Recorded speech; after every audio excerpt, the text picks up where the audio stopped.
Yogaha Karmasu Kaushalam.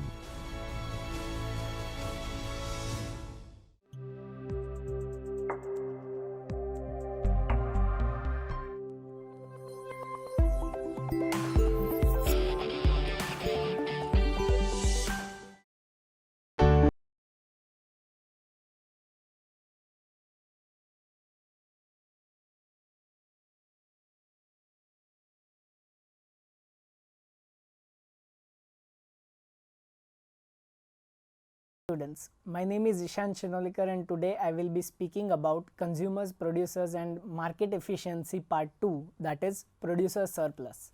In this session we are going to look at what is the meaning of producer surplus and what are the analysis surrounding the concept of producer surplus and its importance mainly in economics. So first we start off with the definition of producer surplus. Producer surplus basically signifies the benefit that producers gain. Now, how do they gain this benefit? This benefit will be compared with the terms of the price that which they sell the product. So, if we define producer surplus, then it is nothing but the difference between the price that is being charged in the market, which in turn means the price at which a given producer is selling his or her product versus the producer's willingness to sell. Now, this concept of willingness to sell is a very important aspect in producer surplus. What is the meaning of willingness to sell and how do you define this entire concept of willingness to sell is something that we are going to look at in the upcoming few minutes. So, producer surplus, mainly why is it so important is because, as you can imagine, it is some gain for the producers.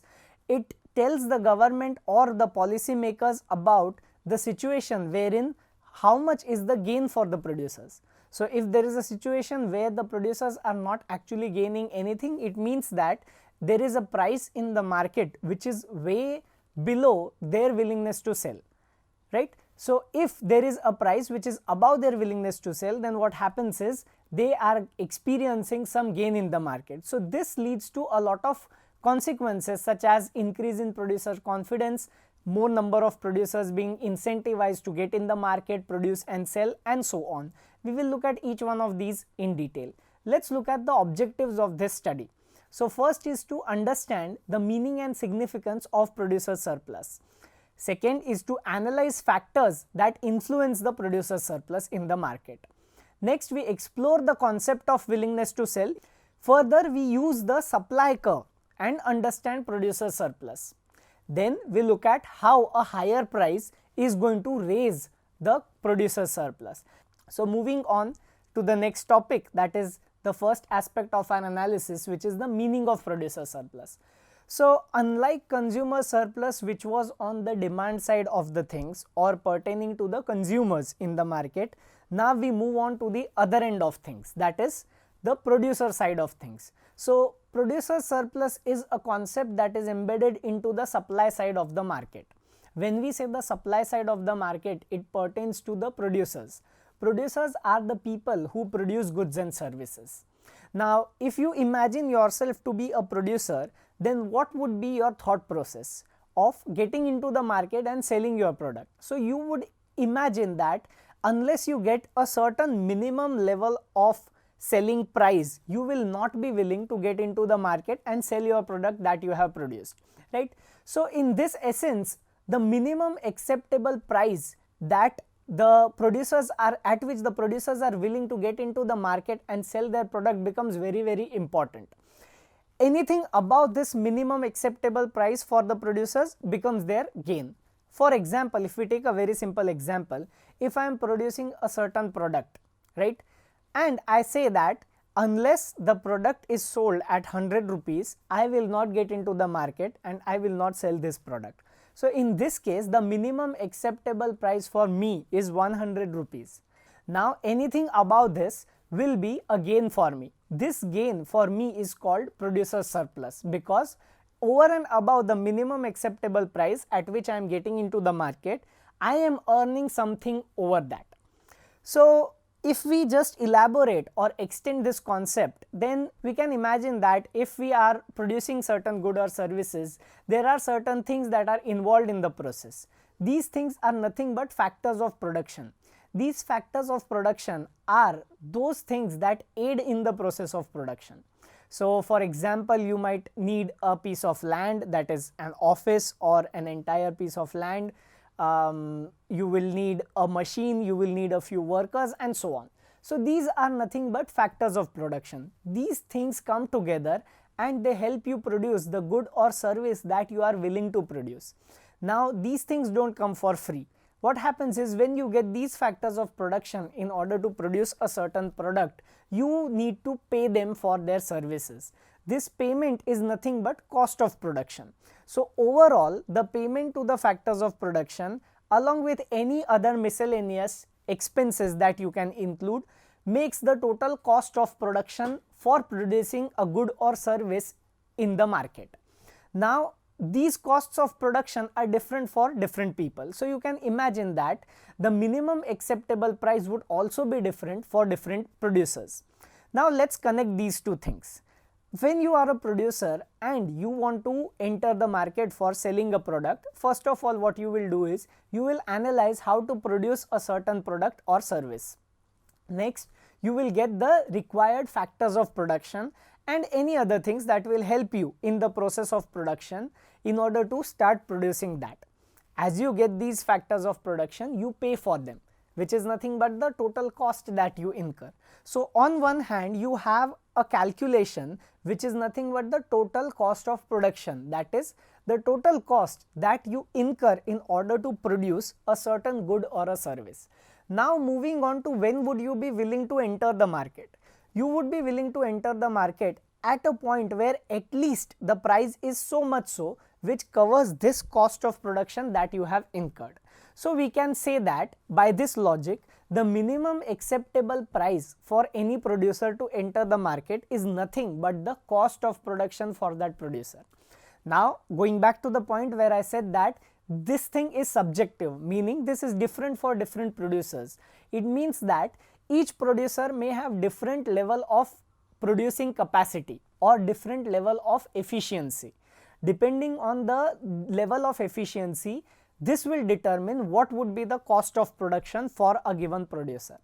So if a producer is capable of producing a certain product in, let's say, 50 rupees, then the minimum acceptable price for that producer to enter the market would be rupees 50.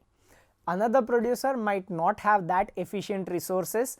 As a result, the cost of production for that particular producer is rupees 100. So that producer will never enter the market to sell his or her product unless the selling price is equal to 100 rupees. So this is how the concept of minimum acceptable price and cost get into the picture of producer surplus. This will be elaborated with an example when we look at the concept of willingness to sell. So we can conclude that this willingness to sell is nothing but the minimum acceptable price at which the consumer is willing to get into the market and sell the product, which is nothing but equal to the cost. And what is producer surplus then, as per the definition which we have seen? Producer surplus is nothing but whatever is the price minus the cost of production, because we have seen that the cost of production is equal to the minimum acceptable price for a producer to enter the market, which is equal to the willingness to sell. Hence, any price, any selling price rather, which is above this minimum cost of production or minimum acceptable price or willingness to sell, is nothing but a gain to the consumer, which is factors affecting producer surplus. So now let's look at some of the factors that affect this concept of producer surplus in a bit of a detail. First is market price. So when we say market price, here we are talking about the selling price. How will this affect producer surplus? This is relatively straightforward. It means that if the market price is much higher than the willingness to sell, it means the producer surplus is much higher. Suppose the market price falls down, then the gap between the price and willingness to sell has reduced, which in turn means the gain for the producer has reduced. The second point is increased profitability. So at higher prices, the producers would be willing or would be able to sell higher amount of goods or services. As a result, their profitability increases.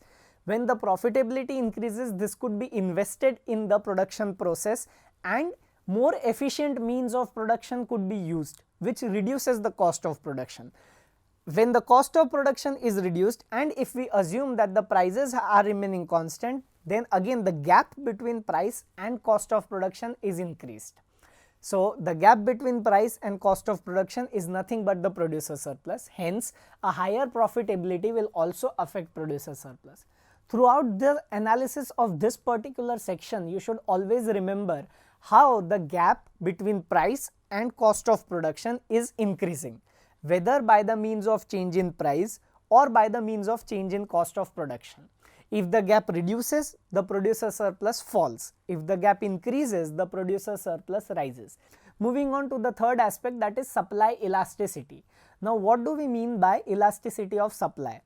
Elasticity of supply means the total percentage change in quantity supplied given a 1% change in price. So, if the supply elasticity is higher, it means that for a small increase in price, more number of producers can get in the market and start selling their product. Or we can say that the willingness to sell of a lot of producers suddenly is met because of change in price. Right? So, this changes in price will lead to a change in producer surplus. Moving on to market competition. So, competitive markets may limit surplus gains if competitors quickly respond to higher outputs or higher prices rather.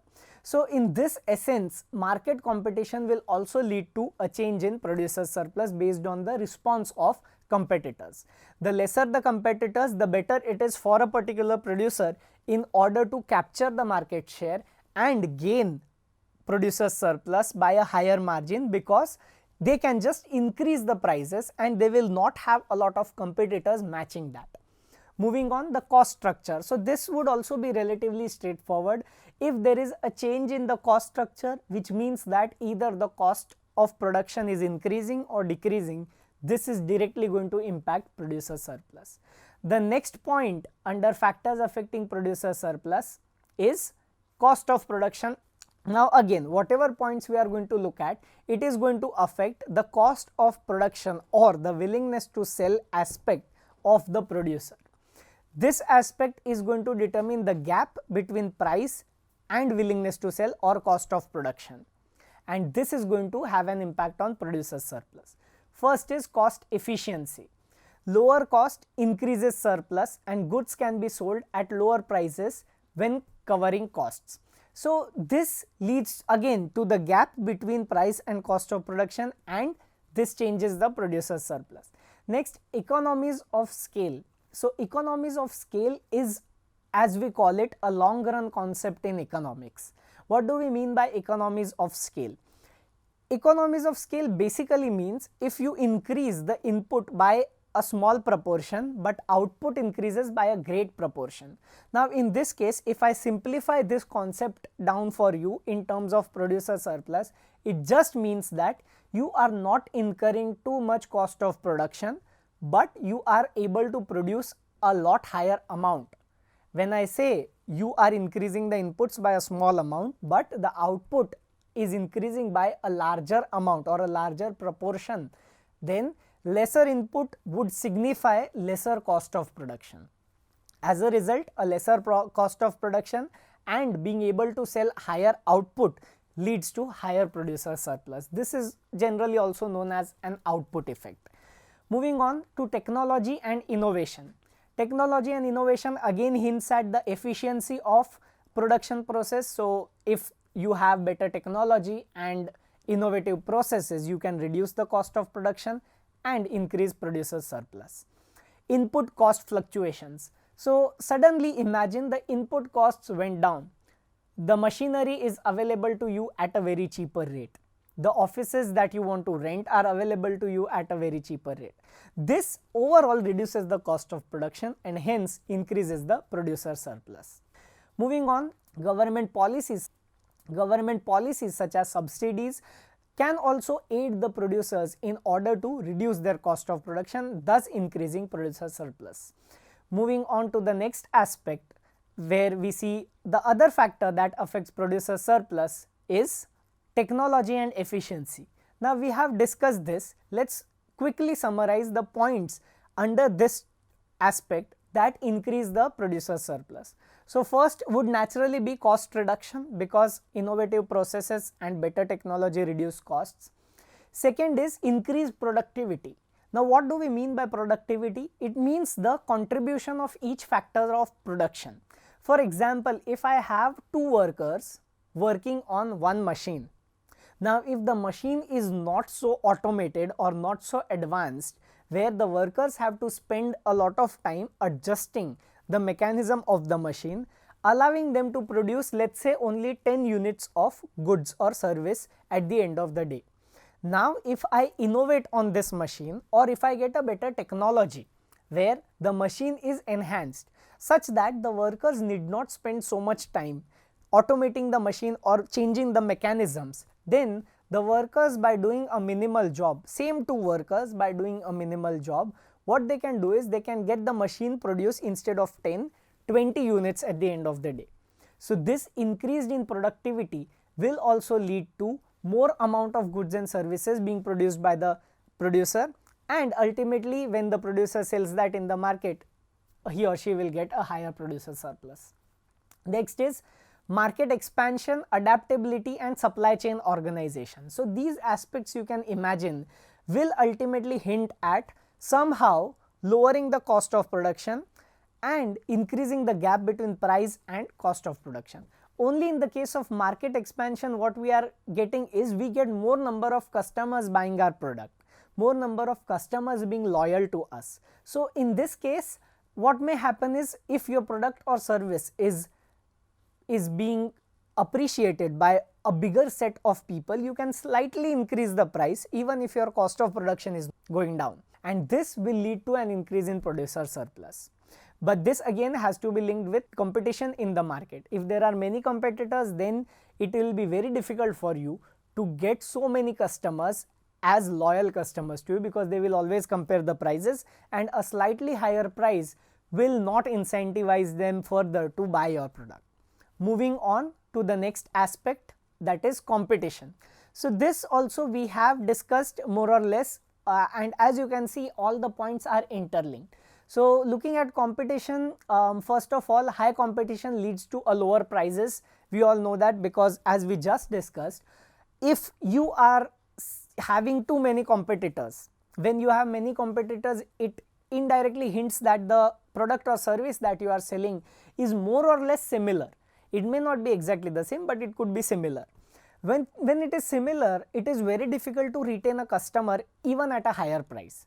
So for example, if you have a certain kind of soap, right, there are 7 or 8 different people who are producing this soap in the market.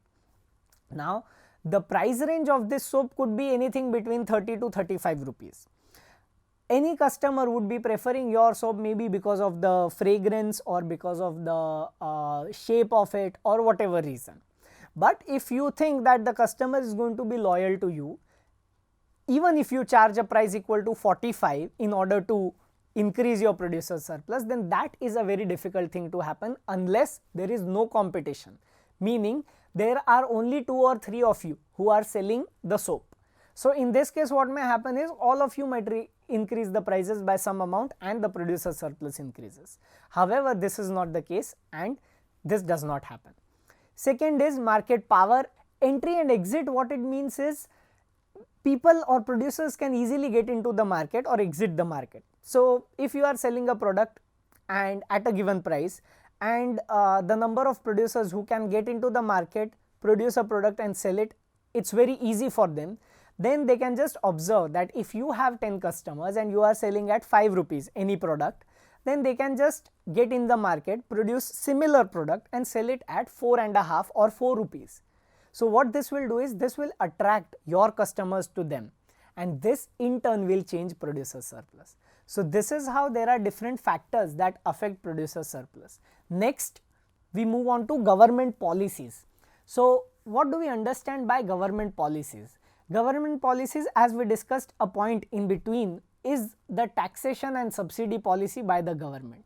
So taxation and subsidies, trade policies, regulations, price controls, competition policies, these all things ultimately are going to determine how the prices are going to fluctuate, if the prices are going to fluctuate, and how much control will a producer have on them, and on the other hand, is there anything that will help the producer in terms of cost of production.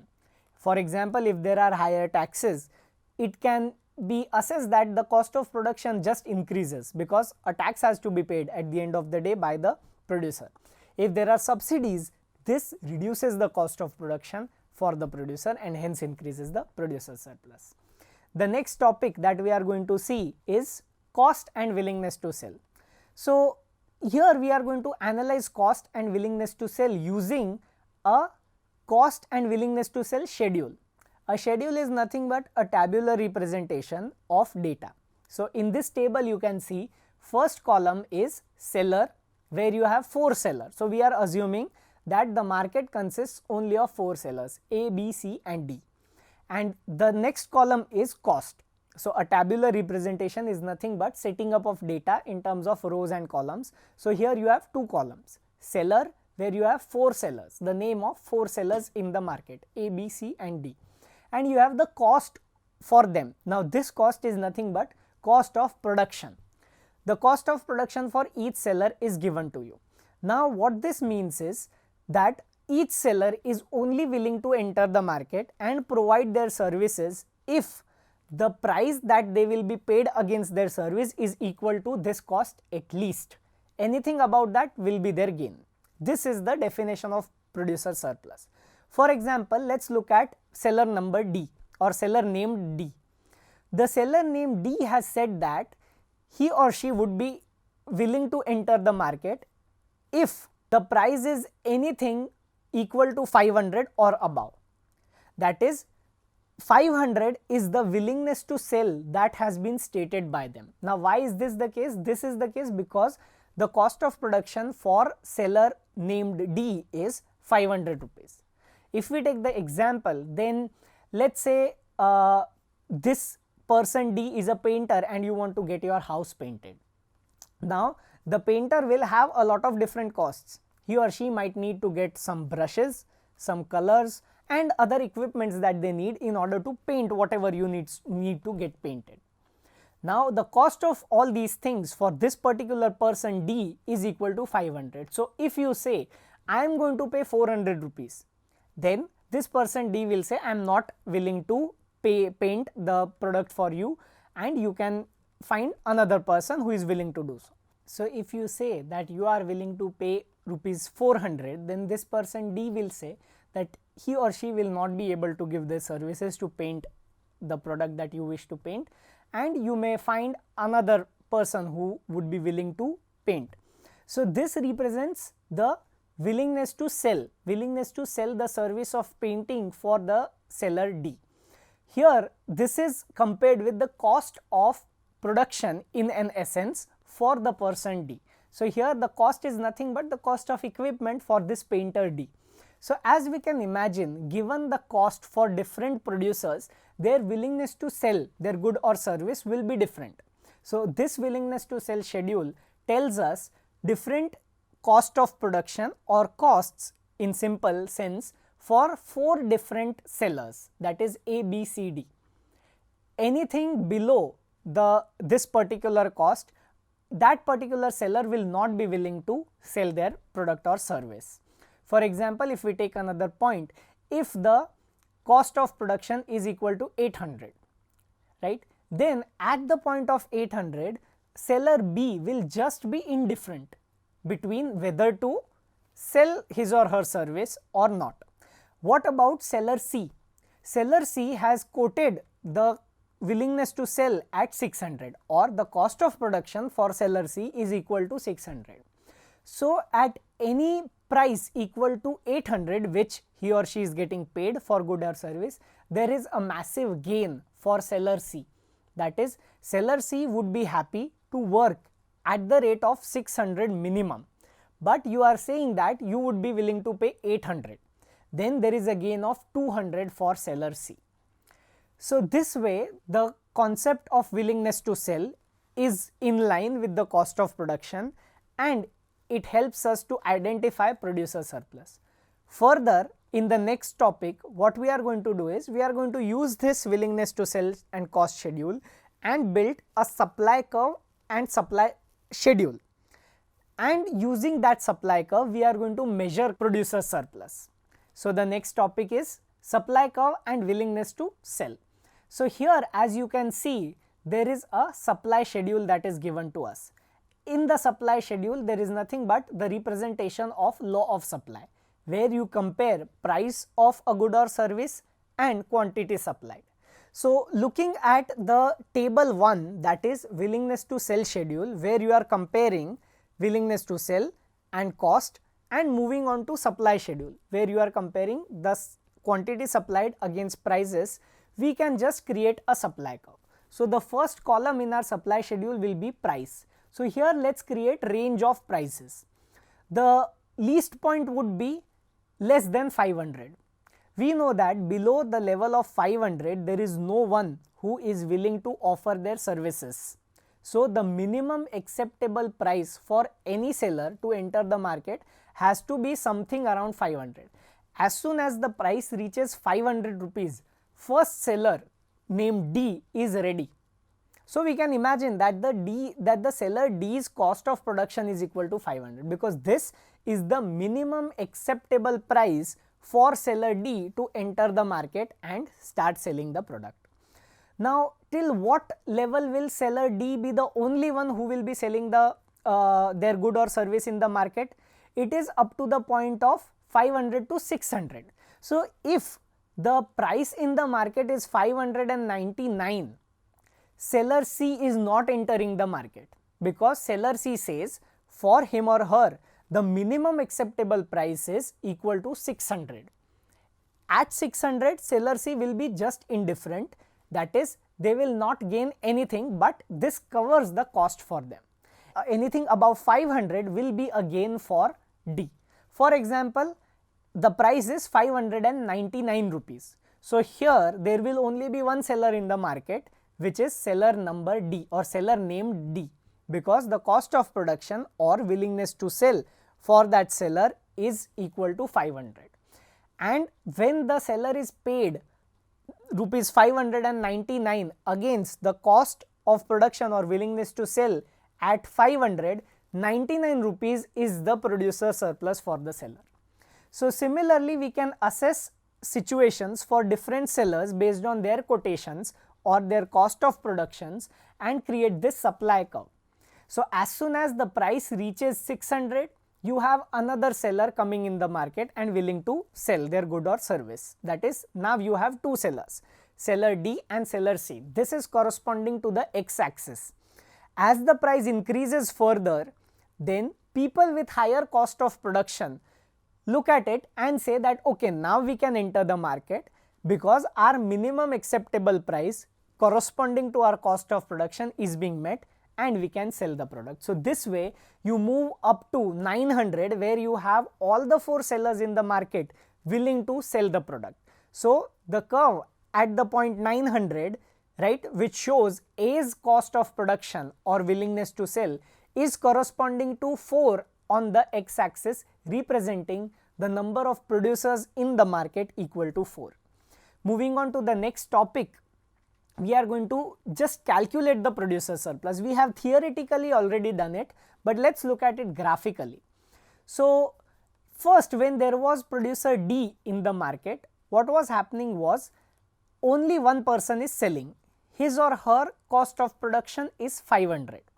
Now if the price is equal to 599, then there is a gain for this person which is highlighted in panel A. In panel A, we are saying the price is equal to 600. When the price is equal to 600, seller C is indifferent. What do we mean by indifferent? There is no gain, no loss for that seller. So he or she is not really gaining anything. But if we look at seller D, what is happening? Seller D is getting a gain of 100. Why? Because the price is 600 and the cost of production is 500.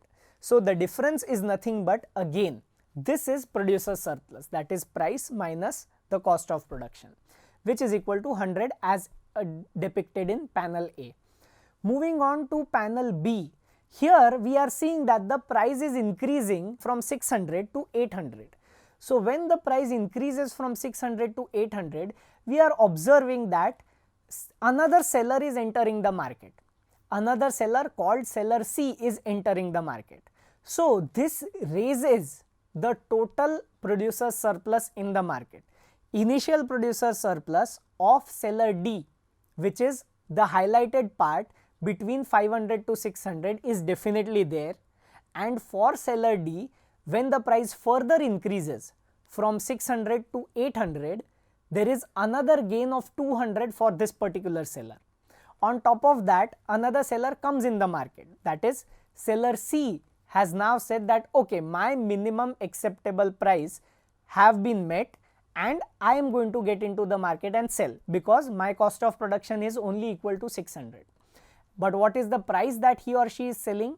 That is equal to 800. So they get a producer surplus of 200. So now the total surplus will be first 300 for seller D and 200 for seller C. This gives the concept of total producer surplus as measured using a supply curve.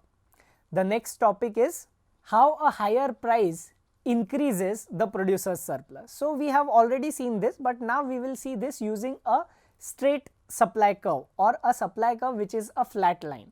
So the stark difference between the two concepts is that initially we were assuming the supply curve to be a step-like supply curve only because we restricted ourselves with the condition of 4 sellers in the market. Imagine there are innumerable sellers in the market. When we say there are innumerable sellers in the market, each one of them have different willingness to sell or different cost of production. As a result, this will be very small steps as good as a straight line. So in terms of straight line, if we look at panel A, when the price is equal to B and there is some producer whose willingness to sell or cost of production is equal to A, then the producer surplus is the triangle that is shaded in panel A equal to ACP1. This is the producer surplus. Now let us imagine a case where the price increases, which is going to increase the producer surplus. So as the price increases from P1 to P2, as you can see in panel B of figure number 3, then you observe that first of all, new people are going to enter the market, and second of all those who were in the market, that is in the area of ACP1 or ACB as in panel 1, they are going to have a further gain. So this ACB triangle extends by the amount of BCED rectangle because of a higher price.